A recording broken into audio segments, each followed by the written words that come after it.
కాంగ్రెస్ ప్రభుత్వం పథకాలు పుట్టిస్తే గత బీఆర్ఎస్ ప్రభుత్వం కమిషన్లను పుట్టించిందన్నారు రాష్ట్ర fisheries corporation chairman Metti Saikumar. BRS హయాంలో కమిషన్లకు care of address Harish Rao ఈటలని విమర్శించారు. కేసీఆర్ ఫ్యామిలీలోనూ పాపాలకు ఈటల కారణమన్నారు. 2014 ముందు ఈటల హరీష్ రావుల ఆస్తులను బయటపెట్టాలని డిమాండ్ చేశారు మెట్టి సాయికుమార్. పాపాలు బీజేపీలకు పోగానే కడిపోయినాయా?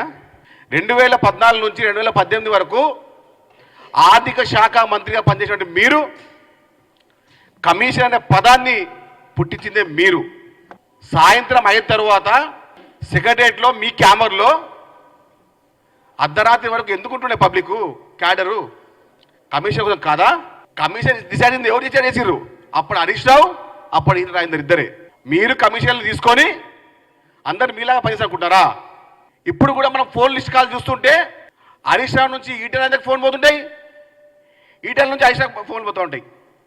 మరి ఇద్దరు వేరే పార్టీ, మరి ఒక బీజేపీ ఒకటి బీఆర్ఎస్. మల్కాజ్గిరి నియోజకవర్గం తర్వాత పార్లమెంట్ అయిన తర్వాత అభ్యర్థి అయిన తర్వాత ఈటల రాజేందర్ గారు ఇప్పుడు పార్లమెంట్లో మల్కాజ్గిరి సంబంధించి మాట్లాడిండా? పొద్దున్న లోగానే పంచాయతీలు సాయంత్రం వరకు. ఇప్పుడు కూడా ఈటల ఇళ్ళు కూడా ఎప్పుడు పంచాయతీలు అడ్డానే, కమిషన్లు కూడా ఆయన పని చేయడాయే. బీఆర్ఎస్ పార్టీలో కేసీఆర్ తర్వాత కేటీఆర్ తర్వాత హరీష్ రావు తర్వాత ఎవరో దుర్మార్గుడు అంటే అప్పట్లో ఈటల రాజేందర్ మాత్రమే.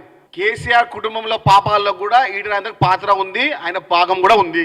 ఆయన ముసి నవ్వులు, ఆ చిన్నగా క్యారెక్టర్ కామెడీ వేసుకుని మాత్రాన బ్రహ్మానందం క్యారెక్టర్ చేసినటువంటి ఈటల రాజేందర్ గారు ఆయన